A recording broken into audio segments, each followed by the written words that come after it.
let's move on over to Vanderbilt. All right, let's get this out of the way. They're over on a win total is 2.5. We are flooring it on the over. All right, flooring it on the over. Okay, but we'll talk about it. All right. This is an entire Clark Lee. Okay, he's basically bringing an entire new staff. He's calling plays on the defensive side of the ball. Brings in Tim Beck in the offensive side of the ball. Jeff LePack over at to handle special team stuff. These are all new guys. These are all new, brand stinking new guys. Vanderbilt team was pretty terrible last year. And their quarterback room, according to TCU insiders, apparently wasn't that bad last year. AJ Swan I thought was really good. Ken Seals, I still do not believe those TCU insiders that are saying Ken Seals is good. I still don't believe them. But who do you got playing quarterback for you other than freaking Diego Pavia coming over with Jerry Kill, who, by the way, is moving to an analyst role? Okay. Yeah, you love to see it. I think Diego Pavia's in the frisky category of quarterbacks where I think he can make plays with his legs. He's undefeated against the SEC. Did I get that right? I couldn't tell you. I'm just gonna pretend like Auburn was the only SEC team that they played and they killed them. So, not that Vanderbilt's actually gonna win an SEC game. In fact, I don't predict that they will. Um, but that doesn't mean they can't hit their win total, right? So, um, yeah, I mean the rest of the quarterback room though, like apparently there's a quarterback battle going on, but I'm of the belief that it's gonna be Diego Pavia or we riot. Yeah, it's Pavia until it's not, and that would mean he would have to struggle. Quick nugget on that Diego Pavia stat against the SEC. He did lose to Missouri back in Oh 2022. I'm glad I had their schedule, no. You already had it pulled up. That which was is awesome. awesome. So yeah, but I think you mentioned the offensive changes. They're gonna have an identity. They're gonna run the football. You bring in Pavia, who can run the football. You bring in Nate Johnson, who's a 10-4, 10-5 guy, 100-meter dash. I mean, his quarterback tape was not pretty for Utah, but he can really run the ball. And then Blaise Berlowitz, right? It's also coming over from New Mexico State.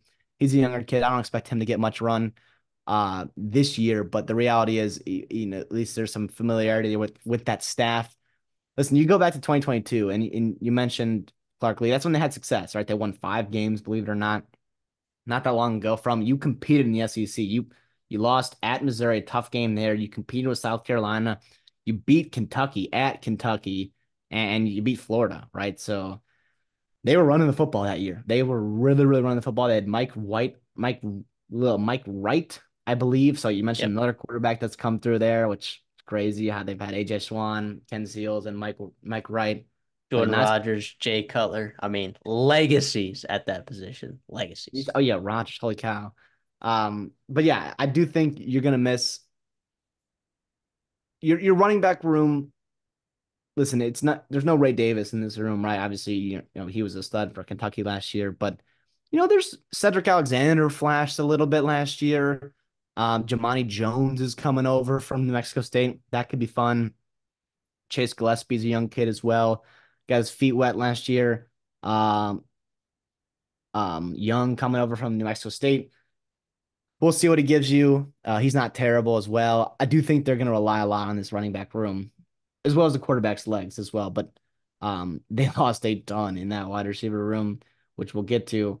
But you're going to have to run the football if you're going to be successful. And I think you can. If you're going to hit your over, which we think you will, right at 2.5, you absolutely should. You're going to have to run the football against teams that you should run the football on, right? Yeah. The wide receiver room decimated by the transfer portal, right? London Humphreys and Will Shepard were two pieces that were really good. Really, really, really good wide receivers. Will Shepard over at Colorado, London Humphreys over at Georgia now. Both are going to have an impact on their respective teams. And what's left maybe isn't the best. But feels like someone always comes out of that Vanderbilt wide receiver room. And I mean someone has to get the production, right? Is it gonna be Darian Wiley? Is it gonna be Junior Sherrill? Is it gonna be Quincy Skinner? Right? Skinner and Sherrill were both there last year, both had over 200 yards, over 30 targets. I don't know. I don't know what the target share is going to look like exactly in that room, but my hope is that they find someone, right, and that they find someone fast for Diego Pavia because he needs options, right? Because I'm a little bit higher on the offensive line this year than I was for last year's offensive line, maybe, but yeah, I'm just gonna go ahead and say that I would feel a lot better if they had London Humphries and Will Shepherd. That's not a hot take, obviously. Well, I'll throw Jaden McGowan there too. He was also a guy going to Boston College. He'll Hmm. be a playmaker for them. So that's three guys you got to replace. You mentioned Junior Sherrill. That's the guy I looked to as a true freshman. He flashed a little bit. Again, he's still a young guy. We'll see. You're bringing in um, Luke Falangi, right, from Texas Tech, former high recruit, who didn't quite put it together there. Same could be said for Jeremiah Dillon, right, former four-star from Ole Miss, who didn't really play much, but he's obviously a talented kid. Micah Bell coming over from Notre Dame. There's some familiarity there, at least Notre Dame wise, with Clark Lee, although they didn't really cross paths. We'll see. I do think this wide receiver room, it doesn't have to be elite. It just has to be able to, can you catch the ball down the field and at least have the defense respect you as vertical threats, and then you can really run the football. To me, I'm interested in that tight end room. I think you got a couple of interesting guys there. Eli Stowers, the guy I know you're familiar with, he was the guy that transitioned over from quarterback to tight end. That was a former high recruit from Texas A&M. He was at New Mexico State with Jerry Kill and Pavia. He got beat out by Pavia. He moves to tight end. He's a really nice frame. He had 50 targets last year. Yeah, and I had to check that. I'm looking at the same source I think that you were looking at, and then all right, I went to a different source just to make sure I wasn't looking at something that was wrong. And yeah, 50 targets, 36 receptions for 360 yards.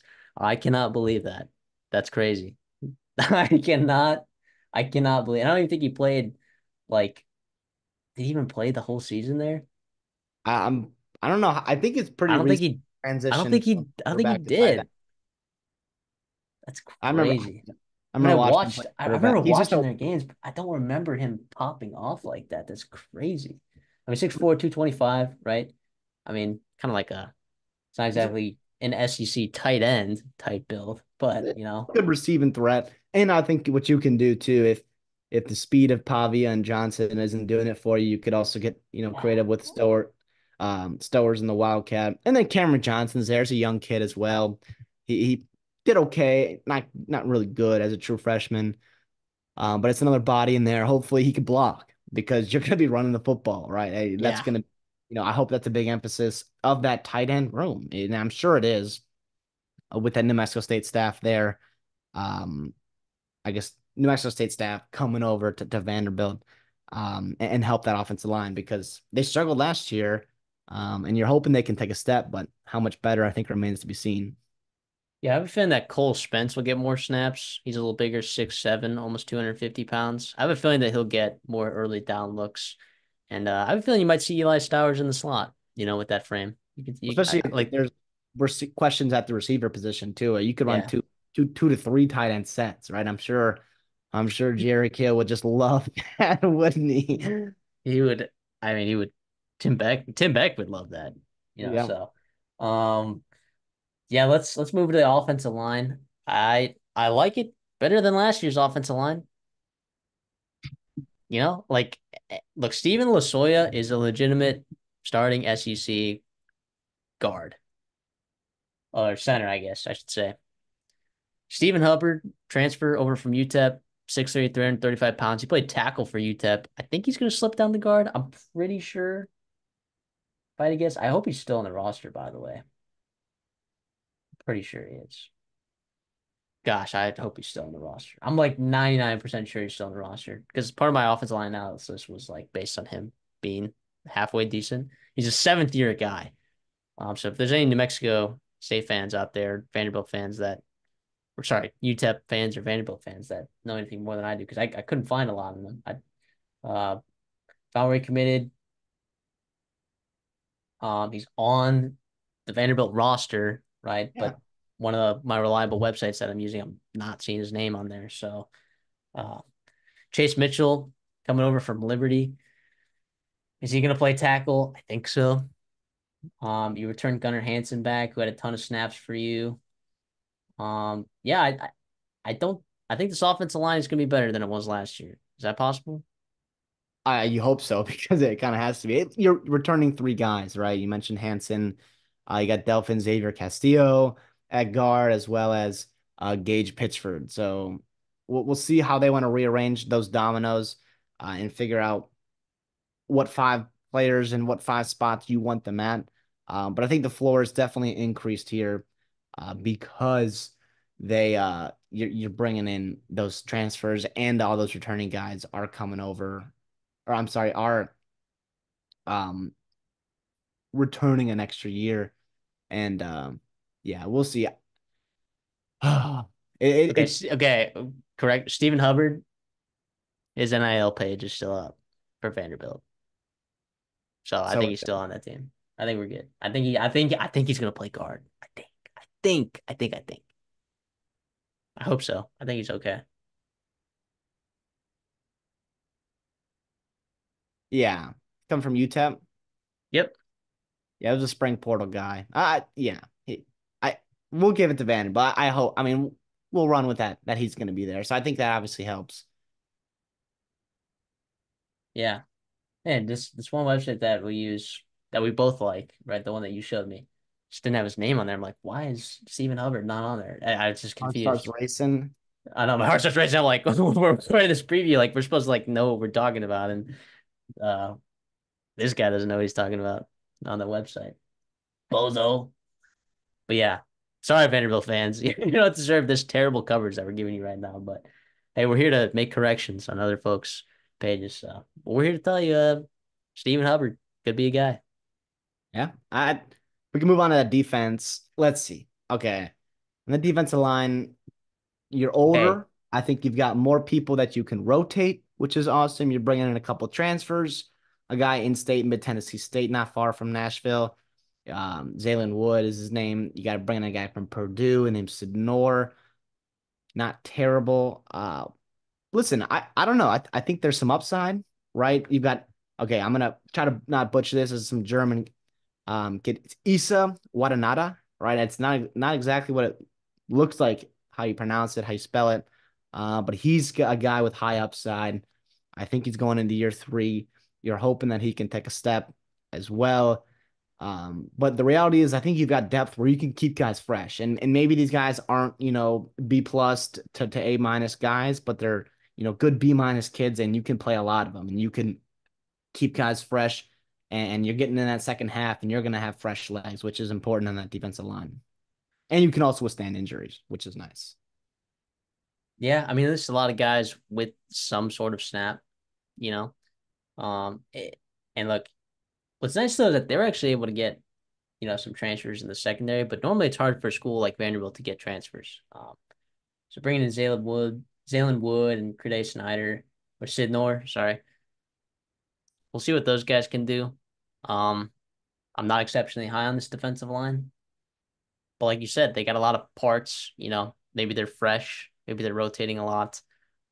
This is certainly a better defensive line than any of the out of conference teams that they're going to play, aside from Virginia Tech. Virginia Tech does have a pretty decent couple pieces there on the defensive line, but yeah, definitely bottom level of the SEC for sure. But when I go to the linebacking room, Langston Patterson? Question mark. You could yeah, I could be interested in that. I listen. I He love Langston Patterson. I think he's really good. he flashed last year. He's a true junior for them. He can do it all. Playmaking, coverage, run defense. 8 tackles for loss last year. Pretty damn good. And then you also pair him with a guy like Bryce Collin, who's not terrible at all. I think he was hurt a little bit. Um, 150 snaps last year. He played graded out pretty well in those games. And I think that's interesting. Plus, you're bringing in a guy, Prince Coley, right? A couple years ago from Notre Dame with Clark Lee. He's a high recruit. I think he's almost a former 5-star kid. How good can he be? And then even Bryce Longwell, too, wasn't terrible as a true freshman. So this is probably that best room of the defense. Is that crazy to say? Maybe the whole team. Yeah, I mean, and CJ Taylor, right, in the secondary, he's going to kind of play, what do they call that? Their star position. So he's basically another guy in that box. If you want to include CJ Taylor in that list as well, Yeah. then yeah, I would absolutely agree that this is the best room on this defense for sure. I think there's a lot of talent there. Yeah, I think Langston Patterson's really good. CJ Taylor's a monster if you want to talk about the DBs. Let's go for it. Yeah. So CJ Taylor playing that star role as well. Listen, I want to highlight. I mean, you're losing Ricky Wright, right? So he did some good things for you. Is he gone though? I thought he went back. Did he go back? He I went thought back. he transferred. Oh, that's right. He did transfer back. Thank you for that. Sorry, Vandy fans. That's actually huge because you compare right CJ Taylor and how about true freshman Dante Carter, right? And now I don't know what the expectation is for him to play early, but he has the talent. He had a nice spring. He was an early enrollee. He got his feet wet in spring SEC football. And they don't make many athletes like that on Vanderbilt's team. And he can absolutely contribute, I think, for you in year one. And that makes for a pretty darn good safety room. Yeah. I agree. Yeah, like your back seven, I guess, is pretty decent. I think it's I'll say it's Power Five level, and the unfortunate part is you can't always say that about Vanderbilt's secondary, right? But yeah, getting the Ricky right back was pretty huge. And not that I think he's like the greatest safety of all time, but he's got the size and the talent to be good, and he has made plays before. He's been a part of that defense with Clark Lee, and Clark Lee's the one calling the plays of defense. Remember this year? So, um, That's an they upgrade there demoted. in Yeah, scheme they as well. demoted their defensive coordinator. I guess demoted. He's just not calling plays anymore, right? He didn't get fired or anything. Yeah, Clark Lee's getting after it over there, and yeah, CJ Taylor's so good, man. You guys need to watch CJ Taylor highlights. He's really good, and when you're watching Vanderbilt this year, because I know Vanderbilt fans are listening to this, I hope so. Yeah, just keep your eyes peeled for CJ Taylor. He's a guy that I really hope that NFL scouts have their eyes on. I think they will because he They, is very versatile and very fast, very talented, very physical. He's so good. He's so good. he's got to stay healthy for them. But also that cornerback room too, it was bad last year, right? It was not very good. I think you get an upgrade here. Martel Height as a true freshman, he struggled, right? But he kind of had some bright spot. I think he's a bright spot for your defense moving forward. I think he comes in. I think you pair him with a couple other guys with experience, right? Colby Taylor coming in from Wyoming, Mark Davis, talented kid from the FCS, Marlon Jones, another talented kid from Eastern Washington. I think that room right there, those four guys there I think you can find 2 to 3 that'll give you quality SEC cornerback play. And that's not what was happening last year with Dyson Russell, Trudell Berry. Like some of those guys struggled, and even Martel Height, right? Like I know he struggled last year, but he was a true freshman. Right? He's also good enough athlete to return some punts too. So they like him there, which is pretty impressive as a true freshman. So Yeah, this is a defense, by the way, last year they ranked 130th in points per game allowed, 132nd, which was second to last in yards per game allowed, 127th in yards per play, 127th in third down percentage allowed, 125th in fourth down percentage allowed, 132nd in passing yards per game, 132nd in completion percentage allowed. Yeah, this secondary and this defense in general were bad, right, last year. And good news. We on the redshirt sophomore think that there's going to be some improvement here. So how much of an improvement it's going to be, I'm not sure. We'll see with Clark Lee calling the plays there, but I happen to be pretty optimistic about that. real Let's, quick, gotta oh, add in the special teams aspect, Jesse Micro coming over from Ohio State. That's a good punter get. I think he wanted, to get a little bit more action there. Mirko. Mirko, I'm sorry, yes. Thank you. Jesse Mirko, he's had some nice as long as 72 last year, 19 inside the 20. Not a terrible player by any means. And if you're Vanderbilt and you're gonna run the ball, you're gonna play good defense, you gotta be able to flip the field as well and win field position battles. And I think Mirko helps that. Absolutely. Let's talk about their schedule. They open up with Virginia Tech. Is that game at home? That game's at home, right? Nashville. Yes. Then they play Alcorn State at home. Then they go to Georgia State, believe it or not, to Missouri. Then they get a bye.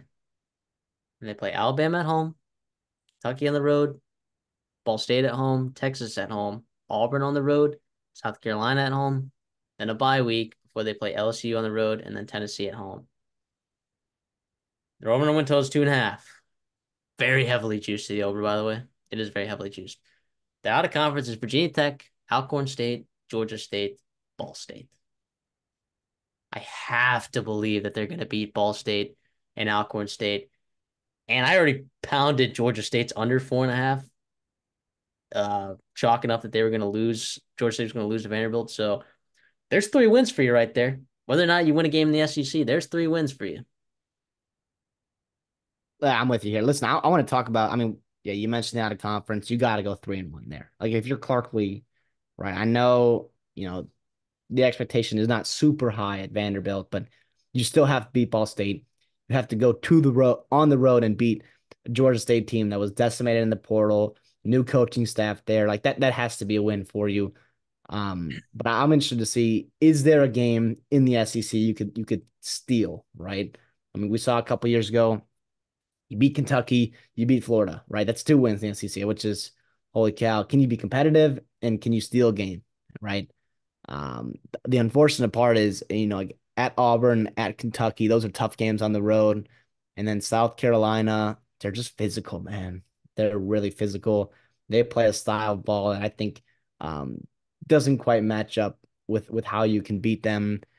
And their defensive line is really good, so they could stop the run. Is it crazy I that I don't. think their best chance in terms of matchup wise is LSU on the road? Well, I'm listening. If that secondary, if those cornerbacks improve, I don't think that's crazy. I do think, to me, I circle South Carolina at home. I It's st- not I, a generous schedule because no Arkansas, no Mississippi State, yes. No Vandy. no Vandy, no Florida, who they've beaten. That's their last SEC win was against Florida. Yeah. So we'll see. But regardless, though, you can take 2.5.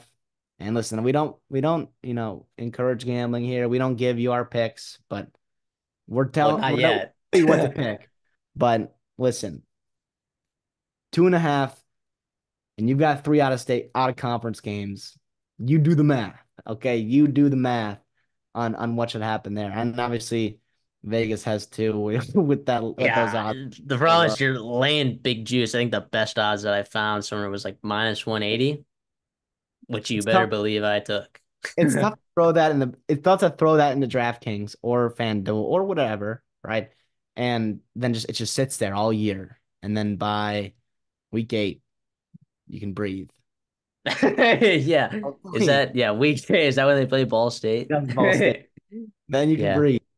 then you can But who knows? breathe. Maybe they listen, Virginia Tech at home, and listen, we're high in Virginia Tech, but it's not like they're not going to be just completely overwhelmed talent wise in that game. Okay.